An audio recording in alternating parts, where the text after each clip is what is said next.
ETF index mutual funds నేర్చుకుని stock మార్కెట్లో రాణించాలనుకుంటున్నారా? వెంటనే ఈ నెంబర్కి కాల్ చేయండి.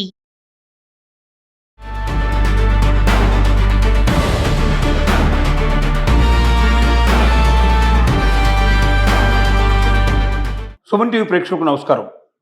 నేను మీ అనలిస్ట్ మందరి కృష్ణారెడ్డిని మాట్లాడుతున్నాను. రేషన్ కార్డు ఉన్న వారందరికీ 5,000 రూపాయలు వాళ్ళ అకౌంట్లోకి వస్తాయి అని ప్రధానమంత్రి గారు చెప్పినట్టుగా ఒక వార్త ప్రచారంలోకి వచ్చింది. దీంతో కోట్లాది మంది రేషన్ కార్డు ఉన్నవాళ్ళు, జన్ధన్ ఖాతా కింద అకౌంట్స్ ఓపెన్ చేసుకున్న వాళ్ళు, లేక ఖాతాలు లేని వాళ్ళు ఎవరైనా ఉంటే వెంటనే ఖాతాలు ఓపెన్ చేసుకోవడం, 5,000 రూపాయలు మా అకౌంట్లోకి పడిపోతుంది, అది ప్రతి సంవత్సరం కూడా పడుతుందట అన్నట్టుగా ఈ వార్తని, ఫేక్ వార్తని ఎవరో ప్రచారం చేశారు. ఈ ప్రచారం విపరీతంగా జరగడం ప్రారంభమైంది. దీంతో మరి ప్రధానమంత్రి కార్యాలయం నుంచి దీని ఖండన వచ్చింది. అలాంటి వేతలు ఏమీ చెప్పలేదు, ప్రధానమంత్రి గారు ఏమి ప్రకటించలేదు. ఎవరో కావాలని దీని ఫేక్ వార్తను పుట్టించారు. ఈ ఫేక్ వార్తను మీరు నమ్మొద్దు. ఇది ఇప్పటికే కోట్ల మంది దగ్గరికి వెళ్ళిపోయింది.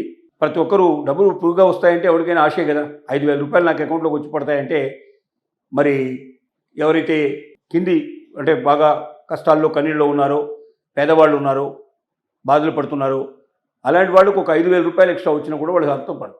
ఆ సంతోషపడడం కోసమే ఈ ప్రయత్నం అంతా జరిగింది. కానీ ఇది కరెక్ట్ కాదు. ప్రధానమంత్రి కార్యాలయం నుంచి దీన్ని ఖండించారు కాబట్టి ఫస్ట్ టైం మనం ఏం చేయాలంటే ఇలాంటి వార్తలు ఏమైనా వచ్చినప్పుడు నిజమా కాదా అని తెలుసుకోవడానికి వీలుగా మనం ప్రైమ్ మినిస్టర్కి సంబంధించినటువంటి పిఎం కార్యాలయం అవుతుందో పిఎం ఆఫీస్ లోపల మనకు దానికి సంబంధించినటువంటి మనకి ఎక్కడైతే ఏ ఆఫీస్ నుంచి అయితే వచ్చారని చెప్పారో ఆ సెంట్రల్ గవర్నమెంట్ సంబంధించినటువంటి ఆఫీస్ని మనం ఆన్లైన్లో తీసుకొని ఆ వెబ్సైట్లోకి వెళ్ళి మన క్వశ్చన్ అక్కడ మనం వేసినట్టయితే, లేదా అందులో ఉండే నెంబర్లు మనం తీసుకుని వాళ్ళు డైరెక్ట్గా ఫోన్ చేసినట్టయితే మనకి ఈ సమాచారాన్ని స్పష్టంగా చెప్తారు. రెండోది, ఇలాంటి సమాచారాలు ఏమైనా వస్తే ఏ డిపార్ట్మెంట్ ద్వారా వచ్చింది అనే విషయం మనం తెలుసుకుంటే, సెంట్రల్ గవర్నమెంట్ డైరెక్ట్గా ఇవ్వదు కాబట్టి స్టేట్ గవర్నమెంట్ కూడా దాంట్లో ఇన్వాల్వ్ అయి ఉంటుంది కాబట్టి స్టేట్ గవర్నమెంట్లో ఆ డిపార్ట్మెంట్ ఏమిటో తెలుసుకొని వాళ్ళని మనం కాంటాక్ట్ చేసినా మనకు వాస్తవాలు తెలిసే అవకాశాలు ఉంటాయి. కాబట్టి ఏ వార్త పడితే ఆ వార్త నమ్మేసేసి వచ్చింది కదా, వాట్సాప్లో ఈ సందేశం వచ్చింది కాబట్టి ఖచ్చితంగా 5,000 రూపాయలు వస్తాయని చెప్పి వాళ్ళకి తెలియదు కాకుండా వాళ్ళకి తెలిసిన మొత్తానికి వాళ్ళ బంధువులకి, చుట్టాలకి, స్నేహితులకి అందరికీ కూడా ఇన్ఫర్మేషన్ ఇచ్చేసి అందరూ కూడా అకౌంట్స్ లేని వాళ్ళు కూడా అకౌంట్ ఓపెన్ చేసుకోండి, ప్రధానమంత్రి దగ్గర నుంచి 5,000 వస్తాయని చెప్పి ఆశపడటం అనేది సత్యంగా జరిగిన విషయం. ఇలా చాలా జరుగుతూ ఉంటాయి.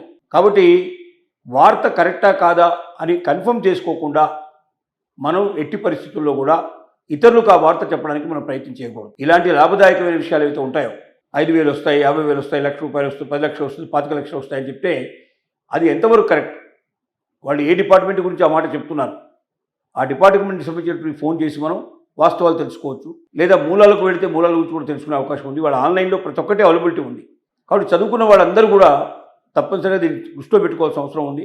చదువు రాని వాళ్ళు కూడా చదువుకున్న వాళ్ళ దగ్గరికి వెళ్ళి వాస్తవాలు తెలుసుకోవాల్సిన పరిస్థితి ఉంది. సోషల్ మీడియాలో పుట్టేవన్నీ కూడా నిజాలే అనుకుంటే కోట్ల మంది నష్టపోయే అవకాశం ఉంది, మోసపోయే అవకాశం ఉంది. ఇప్పటికే ఎంతోమంది అట్లా నష్టపోయిన వాళ్ళు ఉన్నారు, మోసపోయిన వాళ్ళు ఉన్నారు. సోషల్ మీడియాలో పెట్టిన పోస్టులు నమ్ముకొని డబ్బులు పంపించిన వాళ్ళు ఉన్నారు. ఆ రకంగా ఎంతో దెబ్బతగిలిన వాళ్ళు ఉన్నారు. కాబట్టి మీరు అందులో ఒకరిగా చేరకుండా ఖచ్చితంగా మీరు ఈ సమస్యకు పరిష్కారం ఏమిటి, ఏదైనా సోషల్ మీడియాలో ఇలాంటి లాభదాయకమైన విషయాలు వచ్చినప్పుడు అది నిజమైన వార్త కాదా, అందులో ఎంతవరకు వాస్తవం ఉంది, నిజంగా డబ్బులు వస్తాయా లేదా మనకు అన్న విషయం మనకు రూఢిగా తెలుసుకోకుండా ఇతరులకు ఈ విషయాన్ని చెప్పడానికి వీల్లేదు. కాబట్టి దీన్ని ప్రధానమంత్రి కార్యాలయం నుంచి ఖండించడం జరిగింది. 5,000 రూపాయలు మేము ఆధార్ కార్డు ఉన్న వాళ్ళందరికీ ఇస్తామనడం అనేది కరెక్ట్ కాదు, అలా ఎప్పుడు చెప్పలేదు. కాబట్టి మీకు ఎవరో ఈ ఫేక్ న్యూస్ను ప్రచారం చేశారు, మేము కూడా దీని గురించి తెలుసుకునే ప్రయత్నం చేస్తాం. మీరు కూడా ఈ వార్తను ఇంకెవరికి పంపించకండి, ఎవరికి ఫార్వర్డ్ చేయకండి, ఇది మీలో మీరే ఉంచేసుకోండి, దాన్ని మీరు డిలీట్ చేసేసేయండి, ఇంకా వార్తను మర్చిపోండి మీరని చెప్పడం జరిగింది. కోట్ల మంది నిరాశపడ్డ వాస్తవమే.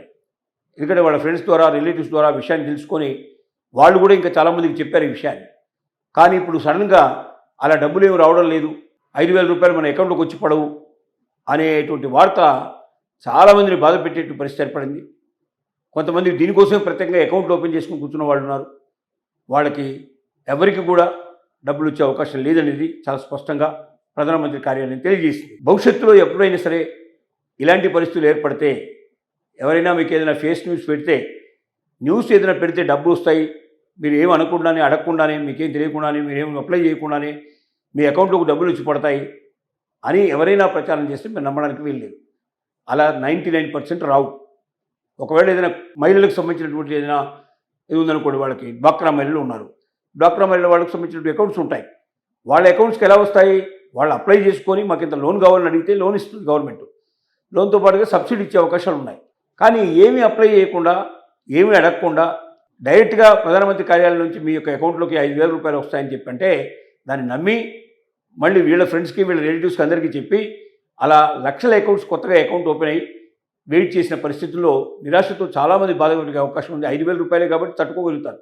అదే 5 లక్షల రూపాయలని రేపు ఎవరైనా చెప్పారనుకోండి, 25 లక్షలు అని చెప్పారనుకోండి, అది కూడా నమ్మి మీరు రకంగానే చేస్తే ఆ డబ్బు రాదనంగానే ఆత్మహత్యలు చేసుకునే వాళ్ళు కూడా ఉంటారు, జీవితాలు అనిపించేట్టు వాళ్ళు కూడా ఉంటారు. కాబట్టి వార్తలో వాస్తవం ఏందో తెలియకుండా మనం ముందుగా కన్ఫర్మ్ చేసుకోకుండా ఇతరులకు చెప్పడం సరైనది కాదు. కన్ఫర్మ్ చేసుకోవడానికి మీకు కావాల్సిన ఆన్లైన్లో కొడితే గూగుల్లోకి వెళ్ళి మీరు కొట్టారనుకోండి, ఇన్ఫర్మేషన్ కావాల్సినంత వస్తుంది మీకు. అది వాస్తవమా ఫేకా, ఎవరిని కన్సల్ట్ చేయాలి, ఏం చేయాలి, ఒక నిజమే అయితే ఎలా పొందాలనే విషయం కూడా స్పష్టంగా దాంట్లో చెప్తాడు. కాబట్టి వాస్తవాలు తెలియకుండా ఆశ కోసం పరిగెత్తి మీరు బాధపడటమే కాకుండా మీ రిలేటివ్స్ని, మీ ఫ్రెండ్స్ అందరినీ బాధపెట్టడం కరెక్ట్ కాదు. ఇలాంటి వార్తలు నమ్మకండి. ఈ ఫేక్ వార్తలు, దీనిలో నిజానిజాల ముందు మీరు తెలుసుకోండి, తర్వాతనే ఇతరులకు చెప్పండి. ఇతరులు ఎవరైనా చెప్పినా కూడా మీరు నమ్మకండి, మీరు కన్ఫర్మ్ చేసుకోండి. ఇలాంటివన్నీ చేసుకొని ముందుకెళ్తే సమస్యలు తగ్గుతాయి, లేనిపోయిన తలనొప్పులు తగ్గుతాయి. తర్వాత వస్తాయని రాలేదని చెప్పి నిరాశతో బాధపడాల్సిన అవసరం ఉండదు. కష్టపడి పని చేసుకొని మన కష్టాన్ని మనం నమ్ముకొని మనం ముందుకెళ్ళేందుకు ఒక దారి చూపిస్తుంది. ఇది అందరికీ జ్ఞానోదయం కావాలని, అందరికీ కళ్ళు తెరవాలని నేను దగ్గర విజ్ఞప్తి చేస్తున్నాను.